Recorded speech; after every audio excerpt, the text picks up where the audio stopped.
Assalamu alaikum everyone. So welcome to the Messy Muslim Podcast, episode 1. So our first episode is Actions Are Judged by Intentions. Yeah. So before we get into the episode, let me introduce myself. I'm actually Dia and I started a podcast because I could. I don't really know why I started a podcast. I really like the deen and I want to do my best to learn about it. So yeah, I thought what better way than to come into the internet and talk about it. Like, come on, it's not that bad of an idea, right? So yeah, so let's start the episode. Its actions are judged by intentions. This is actually based on a hadith, the first hadith by Bukhari and Muslim, and it's the first hadith. So yeah, let me read out the hadith. Actions are according to intentions, and everyone will get what was intended. Whoever migrates with an intention for Allah and His Messenger, the migration will be for the sake of Allah and His Messenger. And whoever migrates for the worldly gain or to marry a woman, then his migration will be for the sake of whatever he migrated for. So yeah, you got the gist of it, I hope. So I'll just shorten it, I guess. So innamal amal binniyat.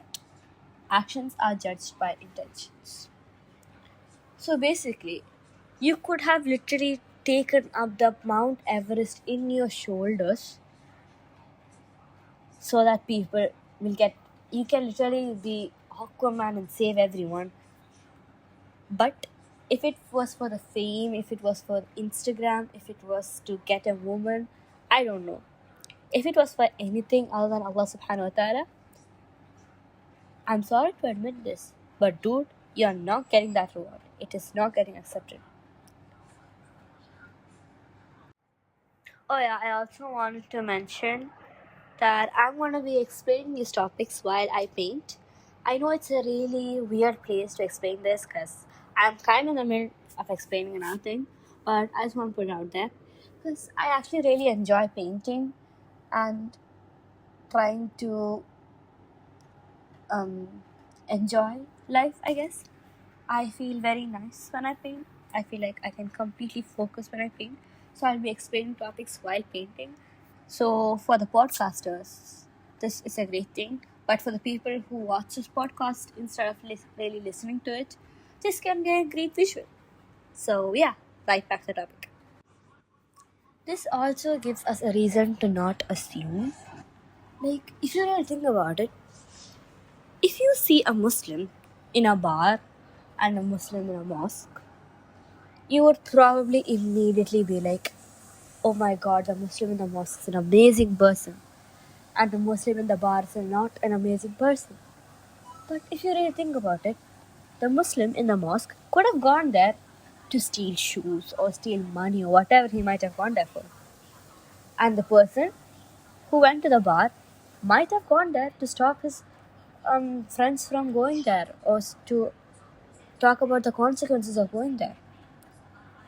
That's really a scary thing to think about because if you really think about it, the result of an action and an action can be seen. But what can't be seen and interpreted or assumed or judged by us mere humans is intent. And I feel like that's the main gist of this, I guess. So the actual definition for intention from the dictionary is an intention is a mental state representing a committed plan, aim, or purpose behind an action. It is a conscious resolve to achieve a specific goal, bridging the gap between simply wishing for something and actively deciding to make it happen. So in Islam, that intention should always be to please Allah subhanahu wa ta'ala. Because if it isn't for Allah subhanahu wa ta'ala, it isn't for Allah subhanahu wa ta'ala, making him for the pleasure of Allah subhanahu wa ta'ala, for Jannatul Firdaus. If it is to impress your friends, make your people laugh, do you really think it's worth it? Because genuinely, they will laugh for a few seconds and they'll be like, ha ha ha, oh my god, ha ha, and then they'll stop. Or they could be like, oh, Dia said that, ha ha, they could even steal your joke. Wait, where was I? Oh yeah, intention and Allah subhanahu wa ta'ala. So basically, intention is always not just a plan. The thing about intention is it isn't just a thought. It's not just a wish. Because you're actually planning to do the action. That's what's the difference between wish and intention. A wish is something that you hope will happen. But intention is something that you wish will happen and you actually plan to put action towards it. So yeah, wish. So you could think like wish could become intention potentially. Oh my god, I'm so getting off track. This is probably why I shouldn't start a podcast. But yeah, so that's the main act. That's what intention is from the dictionary, I guess. Another view I saw about intention by Imam Ghazali is that so basically an action is like a body. Yeah, action is just a plain body. Intention is the soul of the action. If you really think about it, without a soul, the action is just a ghost. So it could be just your ghost doing the action. And you're not really doing it because your soul's not in it. Your soul is most at peace and most at happiness and everything when it's doing something for Allah subhanahu wa ta'ala. So yeah, that's a really weird way to explain the topic. But yeah. So basically, the niya, the intention, is the soul for the action, which is the body. Yeah, a really weird metaphor, but I hope you understand. So, yeah, and it's also nice to know that Allah subhanahu wa ta'ala judges the heart before He judges the action, which is a really nice thing. Okay, so now let's go into Surah Baqarah and the parable of the Garden of the Soul. This is actually Surah Baqarah 256. I will upload this in the editing, I guess, when I start editing. So I will read the oh my god, I'm starting so much. Where was I? I would read the translation. And the example of those who donate their wealth, seeking Allah's pleasure and believing the reward is certain, is that of a garden on a fertile hill. When heavy rain falls, it yields up twice to its normal produce. If no heavy rain falls, a drizzle is sufficient. Allah is all-seeing of what you do. So basically, the garden represents the believer's good deeds and charity. Yeah, so imagine this. Forget everything. Clear your mind and listen to what I have to say. There's a garden. That garden is your good deeds. The times you helped your brother, the times you helped your mother, the times you secretly gave a tiny bit of sadaqah, a charity, something simple. Okay? That's the garden. The high ground. You see, and then your gardens are kind of in a high elevated place. So maybe like a small valley. Okay? Yeah, this elevated thing is your noble state of mind. This noble state of mind is fertile. It's prepared to receive Allah subhanahu wa ta'ala's blessings. It's completely fertile. The heavy rain, it produces double yield. It kind of shows how Allah subhanahu wa ta'ala multiplies the barakah, the reward, everything of the sincere effort of the believer. Highlight sincere, because sincerity is a very important part of this. And then even if there's no rain, that's the best part. Even if there's no rain, a tiny bit of drizzling is enough to nourish the whole garden. So yeah, know about how like there are people in Palestine, there are people everywhere who they have nothing compared to us. They don't have much. They will have one grain of rice and they'll be like Alhamdulillah. I think that can be related to this because it says if heavy rain falls, it produces double yield. Yet if no rain falls, a drizzle is sufficient. So basically, it's implying that Allah subhanahu wa ta'ala is sufficient for them. They don't need anybody in this world except Allah subhanahu wa ta'ala.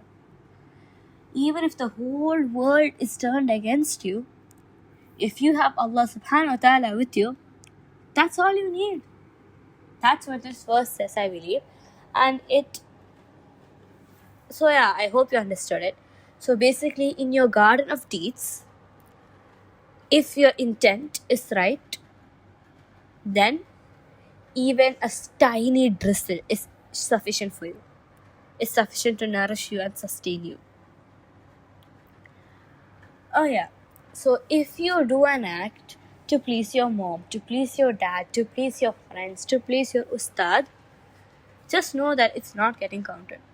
And that's minor shirk.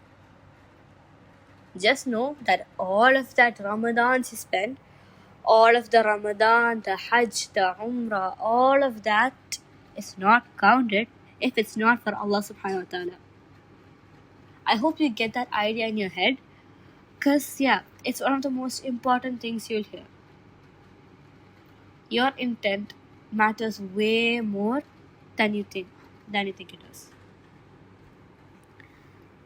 Okay. And a good thing about this intention, there are many good things actually. I'll come to talk that. But you can turn every single thing into a good act. So basically, if you go and drink water, you can be like, I'm drinking water so I can sustain the body which Allah subhanahu wa ta'ala has trusted upon me. And guess what? That turns, what was I talking about? Yeah. So that turns a simple act of hydrating your dry body into an act, a good deed. Like bro, how simple is that? Anything.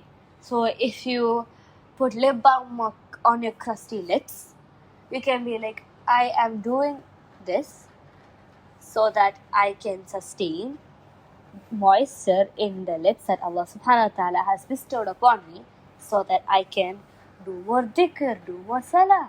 You can literally turn anything into a good deed. The possibilities are endless, bro. Like, genuinely. It's such a nice thing to think about. This is why we all say the deen is easy. Deen is simple. Please don't overcomplicate the deen. It's a beautiful deen. Don't overcomplicate religion.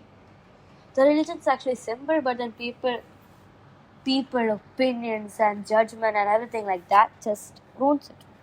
Anyway, and the last best part about this intentions thing is that it kind of ensures that you get the reward. No matter what, you're gonna get the reward. Trust me. So basically, let's bring up an example. So, you wanted to wake up for tahajjud. Okay. But then your alarm went off, but then your alarm didn't ring. Yeah, you put the alarm, but it didn't ring. So basically, Allah subhanahu wa ta'ala will give you the reward for that alarm. And you'll be like, oh my God, really? Yes, so basically, just thinking about the good action, if Allah subhanahu wa ta'ala knows that your heart desired that connection, that your heart wanted to do tahajjud, you were planning to do tahajjud, Allah subhanahu wa ta'ala will give you the reward. How beautiful is that? I love how intention ensures that you get rewarded even if circumstances did not allow you to do that act. So yeah, that's it for today's episode. I really hope you enjoyed this, because I genuinely did enjoy making this. It's so nice to talk completely freely about a topic that we love to talk about. Because this is such a nice topic. Oh my god. This is a topic that does not get the attention it needs. It's so underrated. So, guys, I hope you always remember to purify your intention. Always make dua to purify your intention. And if there's anything wrong in what I said, please let me know. Everything right about this is from Allah subhanahu wa ta'ala, and anything wrong and any mistake in this is my fault. May Allah subhanahu wa ta'ala forgive me. Ameen. Assalamu alaikum wa rahmatullahi wa barakatuh. See you in the next episode.